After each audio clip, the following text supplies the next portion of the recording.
están ¿Yo saludando. así? Te están saludando. Voy a grabar la plática, sí, con tu permiso, de la Claro que constante. sí, claro que sí. Oye, nada más una pregunta, ¿qué Dime, materia es? André. Se llama desarrollo sustentable, André. Ok, Entonces, ¿para qué grado? es nivel universitario, Ujú. licenciatura. Los chicos Ajá. estudian ingeniería en mecatrónica y estamos Ujú. tocando el tema del escenario sociocultural. El Perfecto. escenario sociocultural, y yo les comentaba que pues dentro de la evidencia de las culturas es a través de los vestigios, de todo lo que han dejado a lo largo del tiempo, y por ahí me acordé que tú estudiaste algo que tiene que ver con el estudio de lo que deja el tiempo, que es la antropología, y les dije, yo tengo una amiga que es antropóloga, la voy a invitar a platicar un poquito con ustedes para que les cuente el chisme de qué se trata. Entonces, por Ah, eso buenísimo. te invitamos a platicar un ratito para que pues, nos cuentes primero por qué elegiste antropología, André, habiendo tantas carreras en ese universo. ¿Por qué elegiste la antropología? Ah, pues ahí viene lo divertido. Antes que nada, muchas gracias por la invitación, Marcelo, y aunque no los vea en la pantalla, no los veo en mi pantalla, pero hola a todos, me da mucho gusto poder estar aquí con ustedes y platicarles un poquito sobre esto que para mí es una pasión, no es una profesión, es una pasión, ¿no? Y yo recuerdo que mi padre siempre decía que quien no se equivocaba en lo que estudiaba, pues nunca iba a trabajar, ¿no? Sino que se iba a divertir. Entonces, pues bueno, yo desde muy niña, la verdad es que siempre me encantó este mundo de la historia, de la arqueología, de la antropología. Si les tengo que decir por qué escogí antropología, me van a decir que es una razón que a lo mejor uno de repente no entendería por qué a veces escoge una carrera, ¿no? Pero yo me acuerdo que bueno, desde que yo era niña, mi papá era fanático de la historia, fanático, ¿no?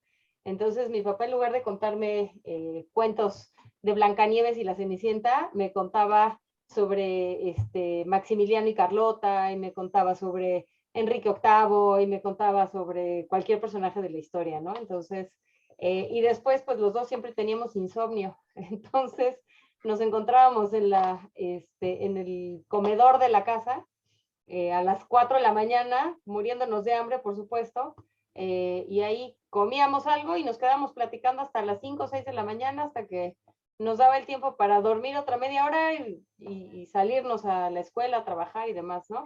Y siempre pues tocábamos estos temas de historia y la verdad es que nos encantaba.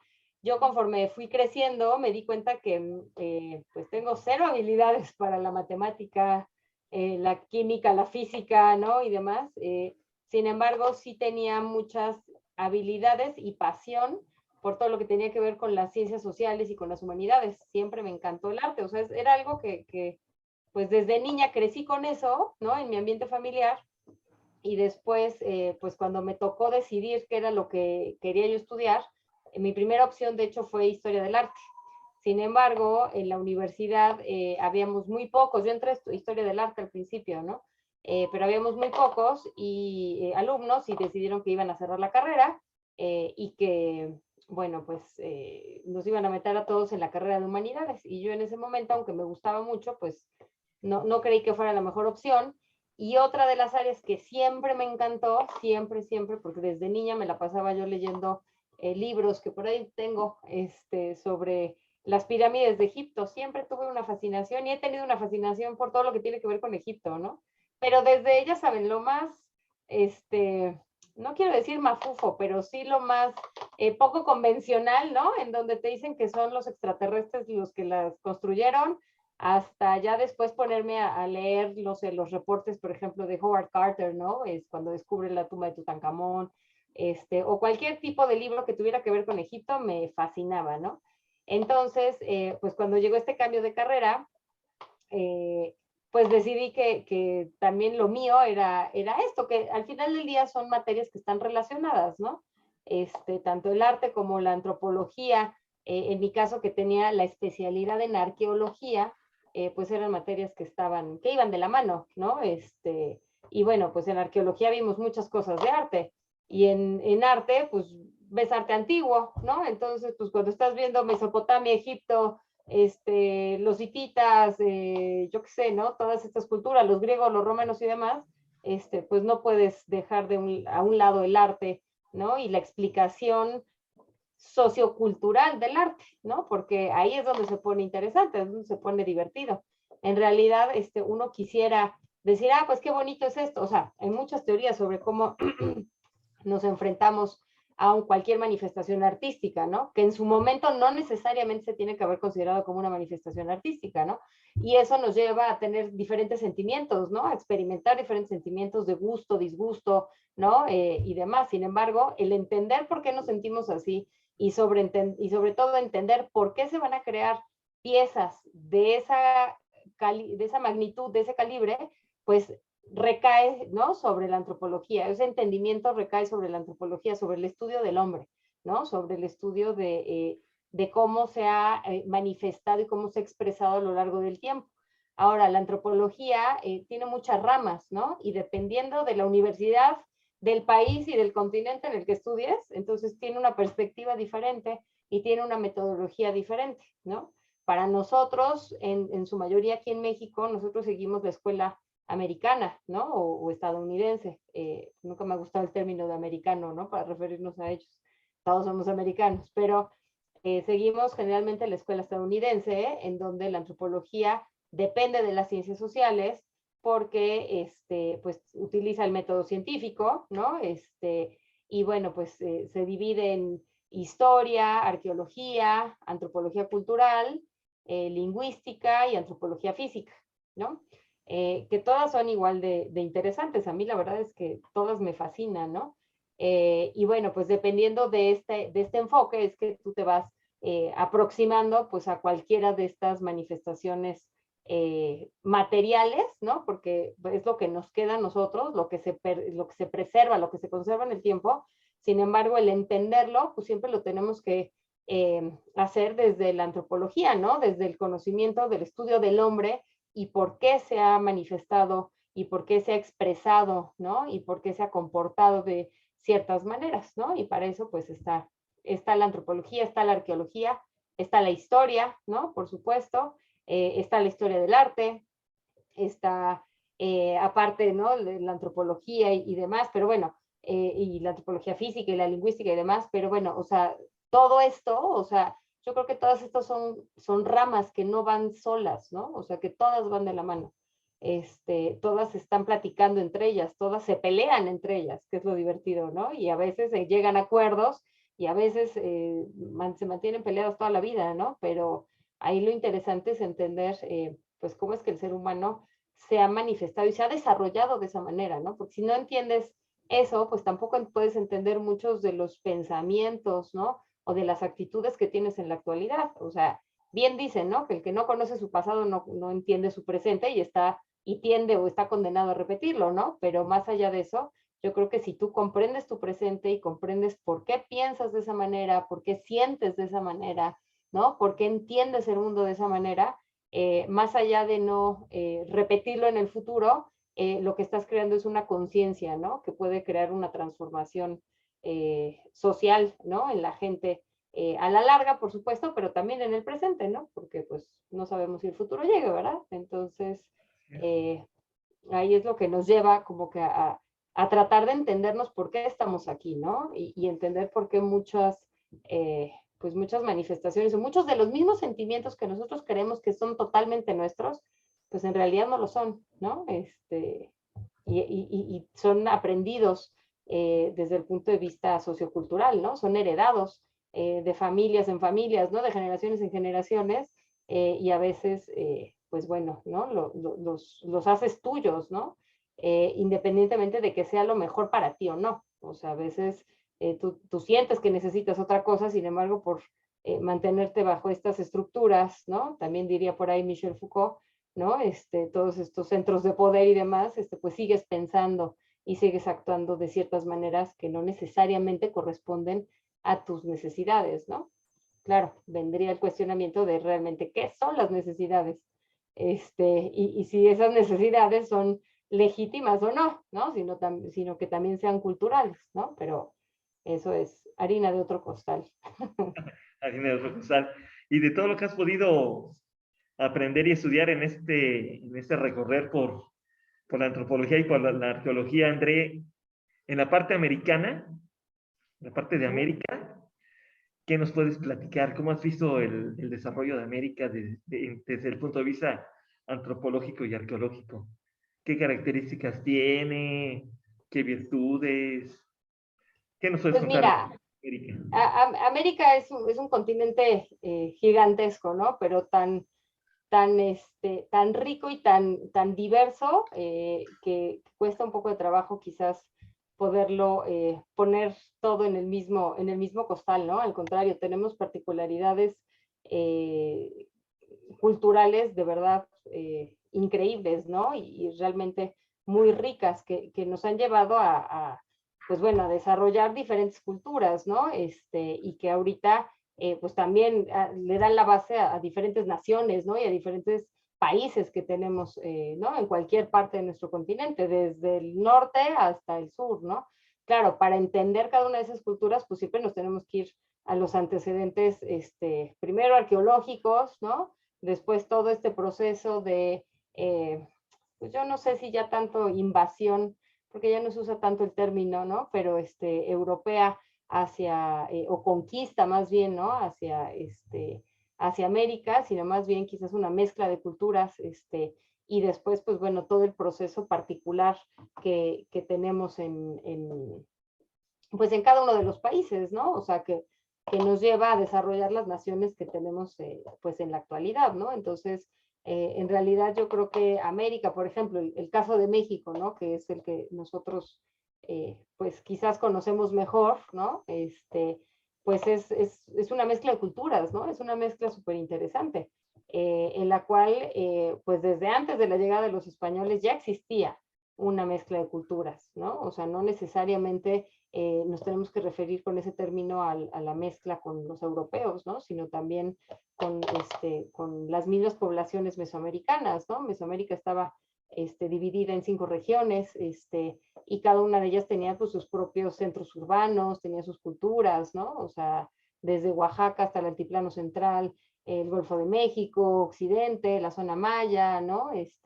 Entonces, pues bueno, cada una de estas regiones tenía sus propias características, aunque todas compartían también varias características entre sí, ¿no? Entonces, pues bueno, van a haber varios momentos, ¿no? En la historia que vaya, es un poco complicado así como que resumirlos, ¿no? O sea, al menos tendríamos unas, ¿qué te gusta? 3.500 años, 4.000 años de historia, ¿no? Desde que tenemos los primeros asentamientos humanos, ya refiriéndonos ya no solamente a las poblaciones de cazadores-recolectores, ¿no? Sino a los asentamientos ya sedentarios en diferentes partes del país o de la región, porque ni siquiera solamente es México, ¿no? Es una parte de México, Centroamérica también, ¿no? Entonces, pues tenemos varias situaciones, ¿no? Que hacen que se mezclen las mismas culturas entre sí, ¿no? Y de repente te puedes encontrar centros urbanos como Teotihuacán, por ejemplo, que es un lugar fascinante, en donde te puedes encontrar un barrio oaxaqueño, ¿no? Al mismo estilo que nos encontramos en la Ciudad de México, el barrio chino, ¿no? O en Nueva York también, en donde pues sabes que predomina la cultura china, ¿no? Porque pues ha habido toda una migración muy interesante, ¿no? Desde China tanto a Estados Unidos como a México por diferentes circunstancias, ¿no? O sea, que también vienen por sus raíces sociohistóricas, ¿no? Entonces, pues bueno, así como nos encontramos eso en la actualidad, también nos encontramos un Teotihuacán donde hay, te digo, un barrio oaxaqueño en donde pues se encuentran vestigios, ¿no? De gente que viene de Oaxaca, ¿no? Por el tipo de cerámica que se encuentran, ¿no? El tipo de construcciones, ¿no? El estilo y demás. Y al mismo tiempo nos encontramos, por ejemplo, también una influencia de Teotihuacán en varias partes, no solamente en una, sino en varias partes de Mesoamérica, ¿no? En donde, por ejemplo, el rasgo distintivo de la arquitectura teotihuacana pues, es el talud tablero, ¿no? Que es un corte, digamos, en la pared que va así, ¿no? O sea, primero vertical y después inclinado, que adorna, digamos, que las fachadas de los edificios, y pues lo podemos encontrar en diferentes lugares también, ¿no? Entonces, pues sabemos que Mesoamérica no era una región que estuviera ni aislada de otros lugares, ¿no? Ni aislada entre regiones, al contrario, ¿no? Siempre existía una influencia de un lugar a otro, ¿no? Un intercambio comercial, que sabemos que también pues el intercambio comercial lleva también un intercambio pues intelectual, ¿no? O de conocimientos que no necesariamente son, vaya, que tienen que ver con productos, ¿no? Sino que tienen que ver con ideas, con idiomas, ¿no? Con todo tipo de lenguajes, no solamente verbales, ¿no? Sino de otras cosas, de otros tipos, ¿no? Entonces, pues hay toda una mezcla, ¿no? Muy interesante entre culturas, que pues al momento de la llegada de los españoles, cuando Cristóbal Colón se perdió, porque estaba perdido, el pobre le calculó mal la estrella polar, porque eso ya por ahí hubo un investigador que se puso a revisar el diario que llevaba pues mientras iba en el mar, porque hay un diario, se me olvidó el nombre exacto de los diarios, pero es un diario que llevan todos los marineros, ¿no? En donde van apuntando los cálculos que van haciendo y demás. Entonces, pues bueno, el pobre Cristóbal Colón se nos perdió y llegó hasta acá, ¿no? Obviamente, pues siempre pensando que había llegado a la India. Él se murió, los 4 viajes que se echó a América, siempre pensó que había llegado a la India, nunca pensó que había llegado a otro continente. Su lógica era muy interesante, ¿no? O sea, él decía, pues, si todo el mundo está queriendo rodear África para llegar a la India, pues yo mejor me voy como por el lado de las Canarias y le doy la vuelta, ¿no? Y llego por el otro lado. Nunca le calculó que había un tope, ¿no? Gigantesco, que era el continente americano y que pues por ahí no iba a llegar directo, ¿no? Por ahí hay otras teorías también bien interesantes que dicen que Cristóbal Colón parece que ya había llegado en algún momento a América, ¿no? Y había llegado como a esta región de Estados Unidos con la frontera con Canadá, ¿no? En base a los cálculos que él presenta a la hora de presentar el proyecto. Quién sabe, ¿no? Pero suena muy interesante. Entonces, bueno, pues cuando él llega para acá, pues encuentra una variedad cultural impresionante, ¿no? O sea, él llega primero a las islas del Caribe y después, pues empieza a buscar explorar esos otros lados, ¿no? Y claro que una vez que llegan las noticias a España, ¿no? De que pues algo habían encontrado y que habían llegado a algún lugar, pues claro que empiezan todos estos procesos de exploración, ¿no? En donde llegan personajes pues como Hernán Cortés, que se vuelve también muy, muy, muy controversial, ¿no? Al igual que el mismo Cristóbal Colón, porque Cristóbal Colón también, pues cometió varias pecadillos, ¿no? Si los queremos ver así, pero también está muy tachado, ¿no? Por haber cometido genocidios, ¿no? Muy fuertes, que en su contexto sociocultural también hay que entenderlos. No lo justifico y no digo que estuviera bien, ¿no? Pero como dirían por ahí, pues de que lleguen y te maten, a que mejor los mates para que estés tú a salvo, ¿no? Pues habría quien le daría la razón. Yo sigo pensando en que no estaba bien, ¿no? Sin embargo, bueno, hay que ponernos en los zapatos, ¿no? De los conquistadores y de los exploradores en su momento para entender cómo actuaron. Insisto, no con eso vamos a justificar que hayan hecho bien las cosas, ¿no? Sin embargo, tenemos que entender un poquito más cuál era su contexto, ¿no? Su contexto histórico, sociocultural, para que podamos entender cómo van actuando y podamos entender lo que les decía al principio, ¿no? Cómo estos pensamientos o estos sentimientos que muchas veces creemos que son nuestros, pues son heredados, ¿no? Del contexto cultural en el que estamos creciendo, ¿no? Entonces, pues bueno, hay que considerarlo, ¿no? Eh, Antes de cualquier cosa. ¿Sí? Perdónenme, Estás trabajando. perdón, es que ya saben que de repente se nos junta todo, pero ya está, perdón. Entonces, bueno, pues, ¿qué pasa? Llegan los españoles, llegan a América, encuentran una variedad cultural impresionante, pero también es una variedad cultural que se está peleando entre sí, ¿no? O sea, que eso es lo divertido y eso es lo que luego no consideramos, ¿no? De los conquistadores, o más bien de los españoles, ¿no? De los europeos que están llegando acá, pues se llegan a encontrar un lugar revuelto, ¿no? O sea, un lugar que pues está bastante cansado, ¿no? De una cultura que está controlando desde el centro de México, pues a todos los demás, ¿no? Y que pues claro que a nadie le gusta que le cobren tantos impuestos, ¿no? Y que a nadie le gusta que que pues tengas que rendir tantos tributos, ¿no? Entonces, pues desde nuevas perspectivas en la historia y en la arqueología también, pues está manejando el hecho de que ya realmente no fue una conquista como tal, ¿no?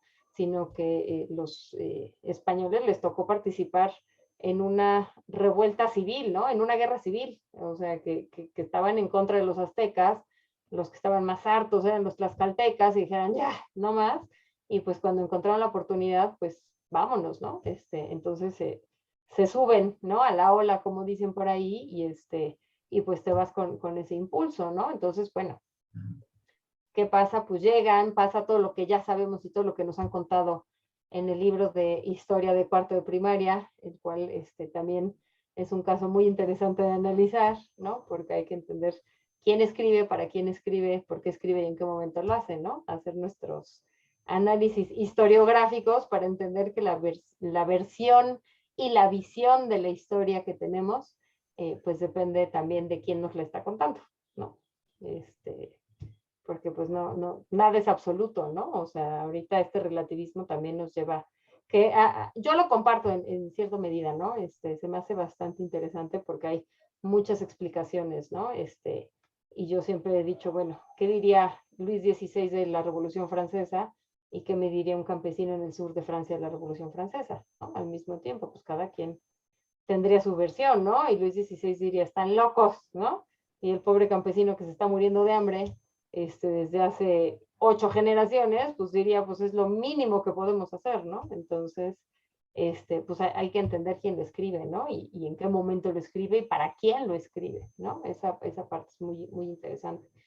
Entonces, pues bueno, llegan, se mezclan con la población, ¿no? Después de todo este proceso, armado, no armado, bélico, no bélico, como ustedes lo quieran ver, pero al final del día los españoles llegan a quedarse aquí, ¿no? Así como llegan aquí, llegan a quedarse al reino del Perú, ¿no? O sea, porque después de México, ¿no? Y de esta zona, pues se bajan unos años después, ¿no? Se van hacia Sudamérica. Y pues bueno, empiezan a hacer el virreinato del Perú allá, ¿no? Y aquí no era reino, el virreinato del Perú, y aquí el virreinato de la Nueva España, ¿no? Entonces, pues bueno, se empieza a crear una cultura ecléctica, ¿no? En donde el proceso de aculturación se da hacia ambos lados, ¿no? O sea, no solamente se da hacia la población mesoamericana, sino que también justamente por este intercambio de productos, ¿no? Que la historia siempre nos ha dicho que se llevaban los barcos con oro y con lo que tú quieras, pero al final del día, pues llevaban también a gente, ¿no? O sea, y también sabemos que hay por ahí algún proceso en el que se llevan aparte la nobleza azteca a España, ¿no? Para que las vieran y que comprendieran, o sea, como que ya saben, que la gente llegaba y los tocaba, ¿no? Y decía, ¿y estos quiénes son? O ¿esto cómo se come, no? O sea, ¿de dónde salen, no? Entonces, pues bueno, es un proceso de aculturación muy interesante de ambos lados, ¿no? Que nos produce en México y en general en Latinoamérica, pues este proceso que conocemos en la historia como la colonia, ¿no?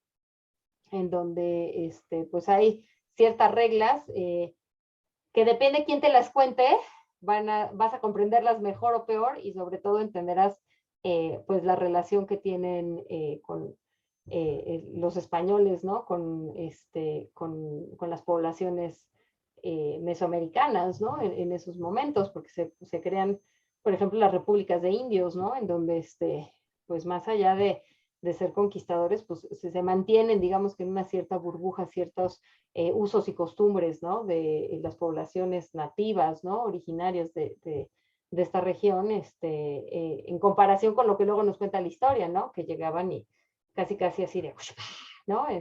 De latigazo y todo el mundo maltratado y muriéndose de hambre y demás, y pues tampoco, ¿no? También hay diferentes versiones y hay diferentes situaciones que se están dando, porque pues obviamente desde el punto de vista administrativo hay que entenderlo, ¿no? Pues imagínense, ¿qué pasa cuando llegan los ingleses a Estados Unidos, ¿no? Pues son poblaciones todavía nómadas que se están moviendo constantemente, que conocen mejor el medio ambiente, y pues que te pueden caer en cualquier momento y te matan. Entonces, ¿qué hacen los ingleses? Pues exterminan esas poblaciones. En Mesoamérica no es posible. Aquí llegan y hay grandes centros urbanos, gigantescos, ¿no? Que están poblados por una cantidad de gente impresionante, la cual pues no la vas a matar, ¿no? Al contrario, pues utilízala como mano de obra barata, cara, como tú quieras, pero al final del día utilízala. Entonces también viene un juego muy interesante, de reacomodo, digamos que administrativo y económico en Mesoamérica, que nos lleva justamente a la colonia, en donde se tienen que crear, pues obviamente que nuevas reglas, ¿no? Para la convivencia entre españoles e indígenas, ¿no? O sea, que son las culturas que vienen de acá. Y pues bueno, viene todo este proceso que más allá de ser bueno o malo, de juzgarlo de esa manera, hay que entender cuáles son sus características, ¿no? Para comprender cómo la población se está desarrollando, cómo se da todo este proceso de mestizaje, no solamente étnico, sino también cultural, ¿no? O sea, que lleva pues una gran parte de conocimiento de indígena, digamos, hacia Europa y también trae mucho conocimiento europeo hacia América, ¿no? A cualquiera de estos lados y pues se van generando diferentes manifestaciones culturales, ¿no? Yo me acuerdo que hay un ejemplo que a mí me encanta, ¿no? De cómo, por ejemplo, cómo los españoles, entre muchas técnicas, porque tuvieron un chorro, ¿no? Pero cómo los españoles logran o tratan de hacer que los indígenas comprendan lo que es el sacrificio de Jesús, ¿no? Ya saben, ¿no? Que marca el cristianismo, por la salvación pues del mundo, ¿no? Y de los seres humanos y demás, ¿no? Entonces, pues cuando llegan los españoles aquí se dan cuenta que una costumbre religiosa, ¿no? Es el sacrificio humano, ¿no? Que más allá de lo que cuentan ahí también porque ¿cómo se llama? Los cronistas españoles cuentan que, ya saben, de las pirámides corrían así ríos de sangre gigantescos y, ¿no? Y casi, ya saben, no, canibalismo, ¿no? Pues no era cierto tampoco, o sea, sí sacrificaban a mucha gente, pero tampoco es que corrieran ríos de sangre. Pero hay que entender desde sus zapatos lo que significaba ver que alguien llegara con un cuchillo de obsidiana, le sacara el corazón a alguien, ¿no? Y escurriera la sangre. Pues claro que debe de haber sido impresionante, ¿no? Al punto de haberlo, o sea, desde su perspectiva, haberlo visto como ríos de sangre, ¿no? Que están corriendo por las paredes, ¿no? De las pirámides y demás, ¿no? Pero bueno, pues, ¿qué pasa con ellos?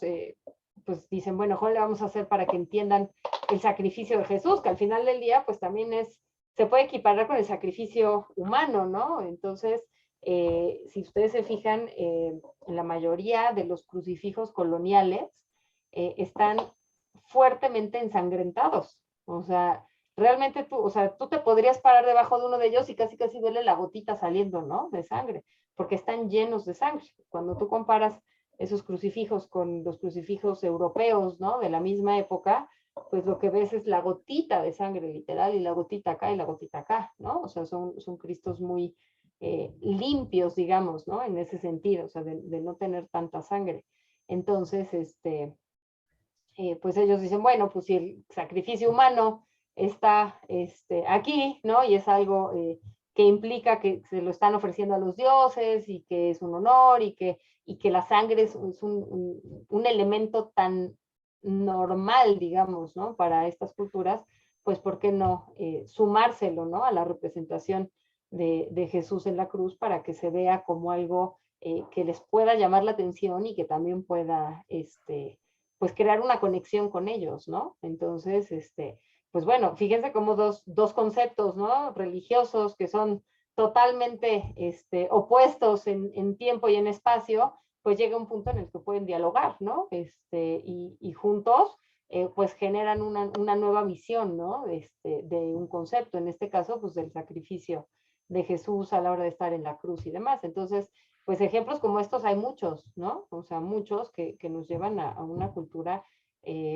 pues que se empieza a mezclar, ¿no? O sea, que se vuelve mestiza en todos los sentidos, en donde, pues el conocimiento europeo con el conocimiento indígena se empieza a mezclar y te da algo muy, muy, muy interesante que justamente, pues para principios del siglo XIX, pues llega a su fin, ¿no? Llega a su fin por varias situaciones, ¿no? Socioeconómicas, ¿no?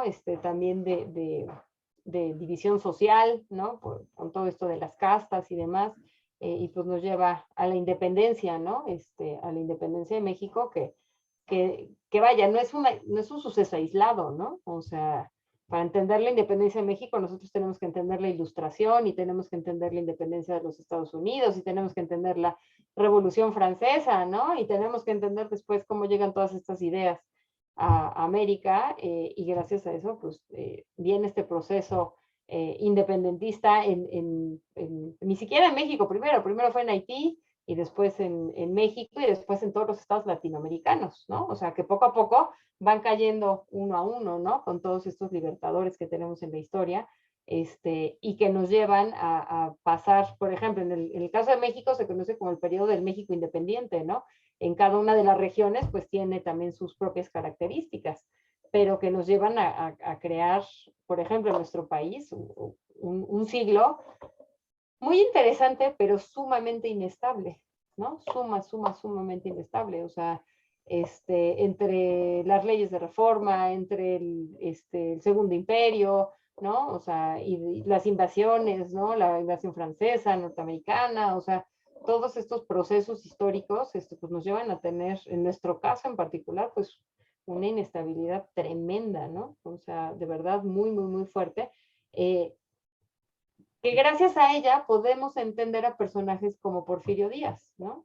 Que después de encontrarse un país 70 años, ¿no? En sube y bajas y en estabilidades y demás, pues llega alguien que, pues que tiene los pantalones, ¿no? Porque eso es lo que tuvo Porfirio Díaz, ¿no? Realmente tuvo la fuerza política y también la fuerza social para estabilizar al país, ¿no? Que claro, van a haber muchas cosas, ¿no? De por medio, ¿no? Y una fuerte división de clases y una fuerte brecha económica, claro que la va a haber, ¿no? Pero también hay que entenderlo en su contexto, pues él tuvo que lidiar y negociar con todos los caciques que se puedan imaginar en el país, ¿no? Entonces, pues para mantener la paz, a veces también tienes que ceder, ¿no? Y tienes que dar ciertas cosas que no todo el mundo puede comprender, ¿no? Porque estando desde ahí arriba, pues ves cosas que los de abajo no vemos, ¿no? Y cuando estás aquí abajo, también ves cosas que los de arriba no están viendo, ¿no? Pero por eso tenemos que entender todo esto en su contexto, ¿no? O sea, en su contexto social y cultural.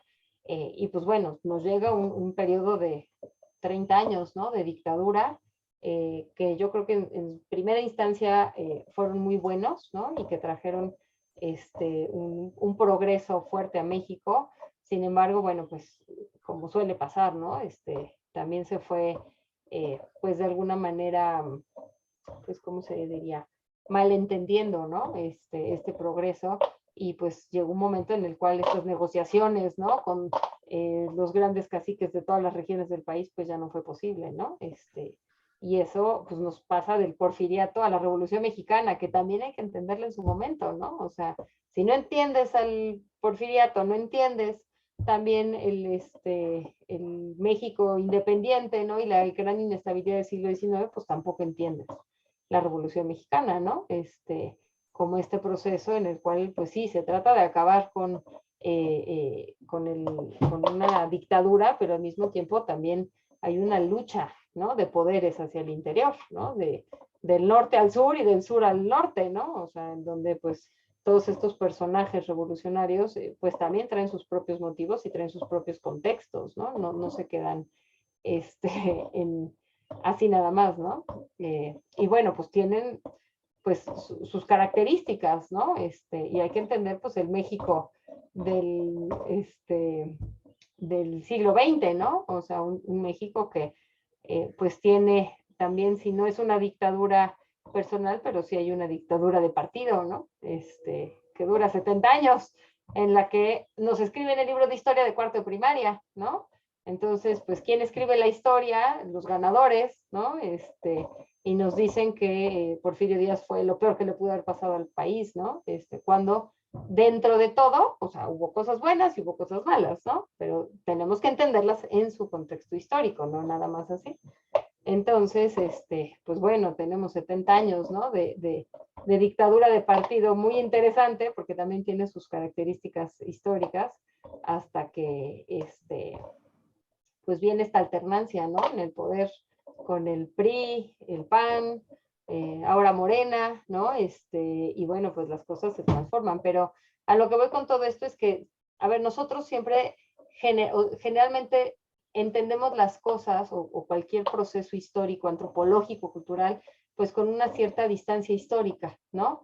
Y esa distancia histórica lo que nos hace es entenderlo desde nuestros zapatos, ¿no? No desde los otros. Entonces, si yo ahorita me pongo a juzgar, digamos, ¿no? Las acciones de Cristóbal Colón o de Porfirio Díaz, las estoy juzgando desde mis zapatos, ¿no?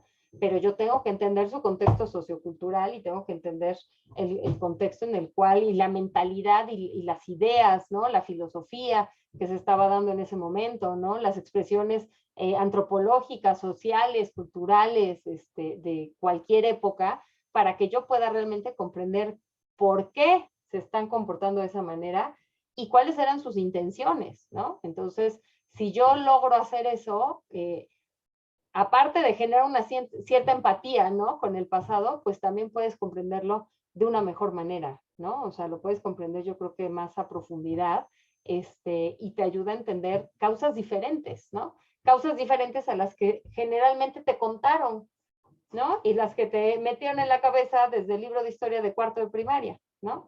En donde la conquista fue un proceso de conquista y no fue un proceso de aculturación, ¿no? En donde la independencia fue un proceso, no te voy a decir que pacífico, pero muy estable, cuando en realidad pues hay quien propone que la independencia de México dura pues prácticamente 60 años, ¿no? O sea, hasta que viene el régimen del porfiriato, ¿no? O sea, de Porfirio Díaz. Entonces, pues hay diferentes versiones, hay diferentes visiones sobre la historia, pero lo que sí es importante es trasladarnos a ese contexto sociocultural para comprender que tanto las ideas como los restos materiales, ¿no? Porque también los restos materiales nos dan muchísima información, pues nos pueden generar una perspectiva diferente de lo que está pasando en su momento, ¿no? Y que nosotros también podamos entender cómo todo esto nos lleva a pensar como pensamos en la actualidad, ¿no? O sea, cómo nos transportamos para allá para entender por qué hoy tenemos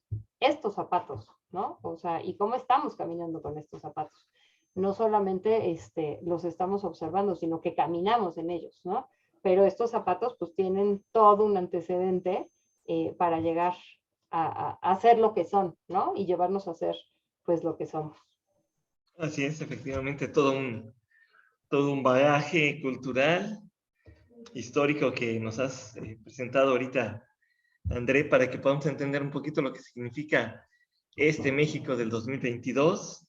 Y como decías, en el tiempo de Porfirio Díaz me llamó la atención, ¿no? Que es muy controvertido, ya que mucha gente dice que fue una época muy complicada para México y sin embargo hubo muchos adelantos también para el país en el tiempo de Porfirio Díaz, ¿no? Llegó el ferrocarril, llegó la energía eléctrica masiva, llegaron muchas cosas a México, empezó a haber intercambio comercial más fuerte y como tú dijiste, pues había que meter orden porque pues sí veníamos de un 1810, una independencia larguísima, amplísimo, muchísimos años, que no se pudo estabilizar, no se pudo estabilizar porque pues siempre la lucha por el poder da esa problemática, ¿no? De que les decía yo aquí a los chicos y chicas que el poder es un mal consejero, ¿no? Y la política no es mala, la mala es quienes hacen la política, ¿no? La política no es mala, sino quienes ejecutan la política a veces no la entienden en su contexto original. Y como dices tú, llega Porfirio, estabiliza, y obviamente cuando hay estabilidad a la gente no le gusta. Siempre va a haber células que no van a estar conformes y van a empezar otra vez a levantar ruido, ¿no? A generar inquietud y llega la Revolución Mexicana. ¿Tú crees que volvamos a llegar a un contexto como los que vivimos en 1810 y 1910? ¿O ya, los cambios ya van a ir de otra manera? Desde tu... Sí. perspectiva ¿Qué pregunta? antropológica. ¿Qué pregunta? Es una muy buena pregunta, fíjate. Yo espero, espero que nunca lleguemos a un cambio que esté relacionado con algún levantamiento armado. Eso espero que jamás, ¿no? Porque también eso es otra de las cosas que a veces hablamos sin tener conciencia histórica, ¿no? Y sin tener memoria histórica. Porque uno dice, sí, claro, no, vamos a levantarnos en armas, ¿no? Y órale, vamos, hacer una revolución y para luchar por lo que creemos y lo que tú quieras, ¿no? Pero lo que no consideramos es que en estos periodos de levantamientos armados, pues hay una anarquía tremenda, ¿no? Y hay una falta de orden impresionante. Entonces, para que podamos convivir como seres humanos, necesitamos orden. O sea, de ahí que surgen códigos de leyes, ¿no? Desde el código de Hammurabi, este es el famoso, pero antes del código de Hammurabi ya había más, ¿no? Había otros. Todos los códigos romanos, ¿no? El código, o las leyes napoleónicas, o sea, y eso por mencionar los famosísimos, ¿no? Pero cada país y cada lugar y cada región y cada estado, ¿no? En nuestro país cada estado tiene su propio código civil y su propio código, no sé si penal, pero al menos sí que sé que el civil sí lo tiene, ¿no? Entonces, pues necesitamos reglas para poder convivir, porque cuando hay guerras, ¿no? Cuando hay algún levantamiento así armado, lo primero que reina es el desorden, ¿no? Y en ese desorden pueden pasar muchísimas cosas, ¿no? De ahí que pues siempre se está convocando, bueno, o ciertos sectores de la población siempre convocan a marchas pacíficas, ¿no? Que luego las malentienden, ¿no? Y terminan rayando el ángel de la independencia. Y eso ya es otro rollo, ¿no? Eso ya son, hay muchas cosas de por medio, ¿no? Pero realmente tenemos que tener conciencia histórica, ¿no? O sea, conciencia histórica y ponerte a analizar, qué es lo que pasa en un lugar cuando no hay orden, cuando no hay gobierno, ¿no? O sea, no es tan fácil.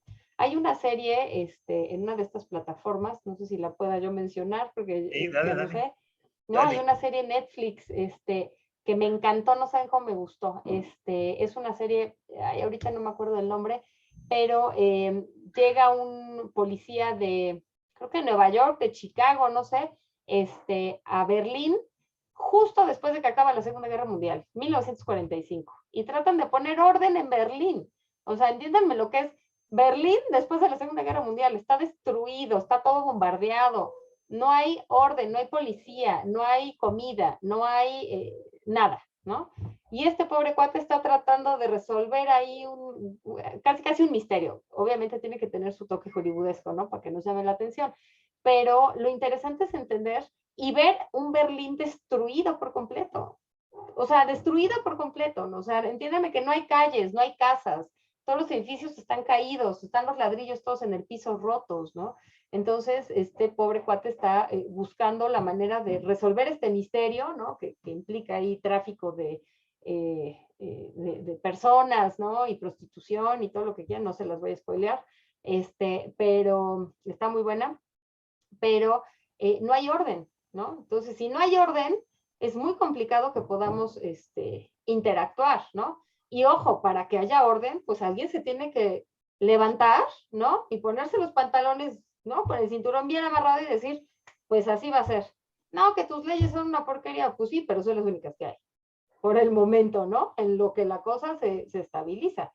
Entonces, estos procesos no son tan fáciles, ¿no? O sea, podemos hablar muy fácil de dientes para afuera, ¿no? Pero en realidad, si tenemos conciencia histórica, o sea, si generamos esta conciencia histórica y esta conciencia antropológica, podemos entender que cada uno de estos procesos tiene sus antecedentes, ¿no? Porque no pasan de la nada, pero también tienen en su momento situaciones muy particulares que no, o sea, que parecerían muy bonitas y muy románticas, desde el punto de vista de Hollywood, pero que en la práctica no lo son, ¿no? O sea, no lo son y son muy complicadas, ¿no? Entonces, si a mí me preguntas si yo creo que lleguemos a un levantamiento en armas así, no lo sé, yo más bien te diría, espero que nunca en la vida volvamos a pasar por algo así, ¿no? Espero, o sea, ese es mi fe máxima, ¿no? Que nunca nos llegue a pasar eso de nuevo, y que cualquier cambio, cualquier transformación, la que ustedes quieran, ¿no? Que vivamos en nuestro país, sea una transformación pacífica, ¿no? Y que lo logremos. A lo mejor un poco de tensión habrá, claro que habrá, ¿no? pero que no lleguemos a eso, ¿no? O sea, que no lleguemos a un conflicto armado porque no creo que sea la solución, ¿no? Sí, no, definitivamente no, sería muy complejo de por sí. Ya vivimos una situación bastante violenta, ¿no? Con toda la inseguridad y el dominio que tienen los malos, ¿no? De todo lo que se hace aquí actualmente, sería todavía echarle más limón a la herida, ¿no? Entonces no Exacto. sería muy, muy prudente, ¿no? En esa parte. Chicos, chicas, ¿alguna pregunta que le quieran hacer a André sobre lo que han escuchado? Aprovechando que está por aquí. No se amontonen, no se encimen. No se amontonen, no se encimen. ¿Alguna pregunta que le quieran hacer a André? Aprovechando su visita virtual. Y gracias por el tiempo que nos das, porque les comento que André es coordinadora de 4 universidades internacionales en este momento y está a punto de agarrar como otras 80, creo, no son 90, no sé cuántas son. Ojalá, ojalá. Siguen haciendo Pero sí negocios. son varias. Ajá. Pero ahorita por lo menos está con 2 universidades de Estados Unidos, una de India y una de Australia, como coordinadora. Ella trae a México, a Latinoamérica con otro equipo, un equipo muy amplio, programas en español de 4 universidades extranjeras. Y te dan la titulación del país de origen de la universidad y todo va en español. Entonces ya está haciendo una labor muy interesante con un equipo muy, muy interesante. Y a final de cuentas es antropología social lo que está trabajando, porque está trabajando con un montón de países, en un montón de idiomas. ¿Cuántos idiomas hablas, André? Yo nada más inglés, español, inglés, pero mi inglés no tan masticado, pero sí con mis buenos acentos. Pero mira, en esta época, digo, lo ideal es que sepas muchos idiomas, ¿no? Pero si dominas un buen inglés, se te abren muchísimas puertas, ¿no? Entonces, Ya ven, no lo digo yo. Ahí se lo está diciendo André para que me lo crean, porque no me lo creen. Que el idioma abre puertas, no me lo creen. sí, ¿Alguna sí, pregunta? totalmente. ¿Duda? ¿Comentario? ¿Nada? Qué, qué calladitos son, de veras. ¿Por qué son tan calladitos, ¿no? ¿Cómo podríamos difundir más la historia y aplicar como todo lo que ella decía de tener un contexto para poder mejorar en un futuro? ¿Cómo podríamos hacerlo? Por ejemplo, los jóvenes que sería más importante, que le tomaran esa importancia. Te preguntan que cómo la juventud podría apoyar para difundir la historia y hacernos más conscientes todos del valor histórico que tiene, ¿no? Para mejorar más. Y para que la sociedad mejore, obviamente, al conocer nuestra historia. ¿Cómo podrían apoyar a los jóvenes en esa parte? ¿Qué tenían que hacer? Ay, es una súper pregunta. Es una súper pregunta, a mí me encanta, porque yo creo que, fíjense, el que nosotros conozcamos nuestro pasado es fundamental para entender nuestra identidad, ¿no? Entonces, yo empezaría realmente, y si me lo preguntan más allá de ser antropóloga, yo empezaría como mamá, fomentando esa lectura en nuestros hijos, ¿no? Que, órale, vámonos a los museos, vámonos a los sitios arqueológicos, ¿no? O sea, hacérselos divertido, porque yo sé que muchas veces a la gente no le gusta la historia, porque la verdad es que se lo cuentan de una manera tan aburrida, que claro que creen que la historia y la arqueología es aprenderse fechas, ¿no? Y datos y nombres y hasta ahí, pero en realidad esas fechas y datos ahorita las encontramos en internet, entonces ni siquiera te las tienes que memorizar para nada, al contrario, tienes que aprender a leerlas, ¿no? Y aprender a entenderlas y aplicarlas en su contexto. Entonces, yo la verdad tuve una enseñanza increíble de mi padre, porque a él le encantaba, yo sé que le encantaba la historia, pero aparte de eso, siempre nos fomentaba a mis hermanos y a mí el estar metidos en eso, y hasta la fecha los tres nos encanta la historia. Tengo un hermano que también es historiador, aparte de ser abogado y demás, el otro es ingeniero, pero también le encanta la historia, y nos fomentaron mucho la lectura, por ejemplo, ¿no? Y la lectura a través de novelas históricas, ¿no? Que eso nos fascinaba y hasta la fecha nos fascina a los tres, y mi papá, bueno, se volvía loco con esos libros, ¿no? Pero entonces yo lo que haría y yo lo que les recomendaría es empezar desde los chiquitos, o sea, hacérselos divertido, no hacérselo aburrido, ¿no? Y aunque llegues a un sitio arqueológico y no tengas todo el conocimiento ni que sepas nada, pero a ver, a un niño chiquito, ponlo a buscar, yo qué sé, una búsqueda del tesoro en el sitio arqueológico, ¿no? A ver, encuentra tal Investígale tantito y encuentra tal inscripción, yo qué sé, ¿no? Encuentra tal piedra, encuentra tal edificio, ¿no? Entonces los niños empiezan a interesar desde pequeños y si nosotros generamos ese interés en ellos desde pequeños, cuando sean grandes, van a crecer con este conocimiento y van a generar también esa conciencia del valor que tiene el poderlo preservar, ¿no? Y no estarlo rayando en una marcha pacífica con estos sprays horrorosos, ¿no? ¿Por qué lo hacen? Porque realmente no comprenden el valor del patrimonio. O sea, el valor del patrimonio no solamente es conservar los objetos, ¿no? Y conservar las iglesias y los museos y los sitios arqueológicos y eso. O sea, no es solamente eso. Llega una bomba y lo destruye y se acabó, ¿no? Y que no va a pasar nada. Lo que estamos preservando ahí es la memoria histórica. Estamos preservando las ideologías, las mentalidades, los sentimientos incluso de la gente, porque toda esa gente que caminó esos sitios arqueológicos es gente como tú y como yo, ¿no? O sea, nada más que ellos son parte de la estadística, ¿no? Porque pues no tienen el nombre famoso, pero al final del día están ahí, ¿no? Y nosotros también somos parte de la estadística que explica el comportamiento de una sociedad en algún momento de la historia, ¿no? Entonces, ¿cómo podríamos hacer nosotros? Empezar desde los chiquitos, de verdad hacérselos divertido, y nosotros también buscar el poder asistir a estos lugares, ¿no? Y ojo, si no te gustan, o sea, si no te encanta ir a un museo, si no te encanta ir a un sitio arqueológico, de todos modos hacerlo, pero con el respeto debido, ¿no? O sea, el debido respeto, como se dice. O sea, porque realmente estás pisando el mismo lugar que pisaron miles de personas antes que tú, ¿no? O millones de personas antes que tú, y que todas ellas tienen una vida, o tuvieron una vida más bien, tan válida y tan interesante como la tuya, ¿no? Nada más que la tuya, bueno, ahorita tú la ves porque tú estás en estos zapatos, ¿no? Pero si te pones a investigar a la gente del pasado, te vas a dar cuenta que tenían los mismos sentimientos que tú tienes, ¿no? Entonces, si tú le transmites esto a la gente, o sea, de entrada desde el respeto a estos lugares, ¿no? Cuando vas caminando en la calle y que te encuentras el reloj, ¿no? Y que no lo vas a pintarrajear, desde ahí puedes empezar a fomentar ese respeto para que la gente entienda que esto es digno de preservarse. Y cuando te das cuenta que es digno de preservarse, entonces te empieza a entrar esa curiosidad de decir, bueno, ¿y por qué es digno, no? ¿Y por qué nadie lo ha tirado? ¿Por qué nadie lo ha bombardeado? ¿Por qué nadie le ha hecho algo, no? ¿Por qué no conservarlo? Pues vamos a hacerlo, ¿no? Entonces, poco a poco empiezas a generar esa conciencia, o sea, esa conciencia de generar interés, porque ese interés también a la larga te causa, literal, amor por ese pasado, ¿no? O sea, y si tú realmente te enamoras de ese pasado, vas a entenderlo mucho mejor y te vas a entender a ti mismo, ¿no? O sea, vas a entender todo lo que estás viviendo en la actualidad. O sea, aunque no lo crean, es una caja gigantesca, ¿no? Con una cantidad de información padrísima que te ayuda a entender a ti por qué eres como eres, ¿no? ¿Por qué crees? Tenía un profesor de antropología cuando estaba haciendo la maestría que nos decía, es que el amor materno es aprendido, no es algo natural. Y yo, imagínense, yo ya era mamá en esa época. Y ya, ¿cómo que es aprendido? No es cierto, es natural. ¿Qué te pasa, no? Y sabes que me empieza una revolcada, ya saben, con conceptos antropológicos, históricos y demás.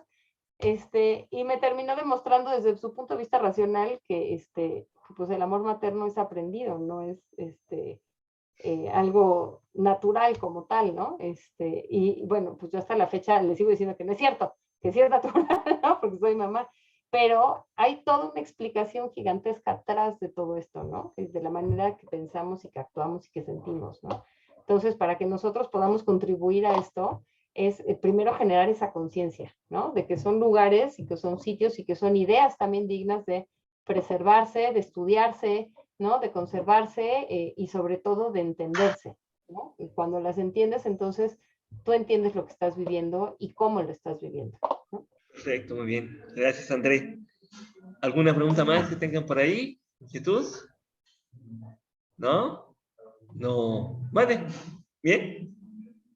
¿Todo bien? Dicen que muchas gracias. Le gustó la respuesta. Ya otro día nos platicarás la visión antropológica del amor, que eso va a estar bastante interesante.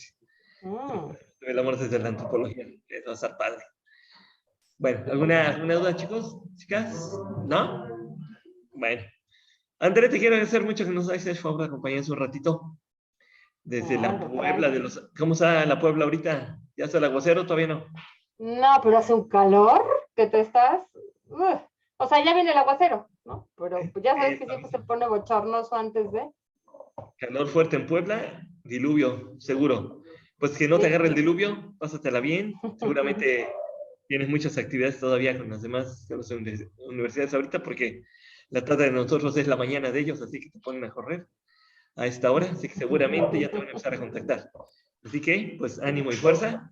Gracias por acompañarnos, André. Muy No, amable. al contrario, Marcelo, muchísimas gracias por la invitación, gracias por el espacio. Chicos, aunque no los vi, mucho gusto de conocerlos, aunque sea así, sin vernos la cara, pero de verdad me dio mucho gusto, y pues bueno, lo que necesiten, aquí estoy cuando sea necesario, ¿va? Cuídense Dale. mucho. Gracias, Saludos André. desde Tuxtlan. Cuídate, una bonita tarde. Gracias. Gracias igualmente, bye. Hasta pronto, gracias. Bye.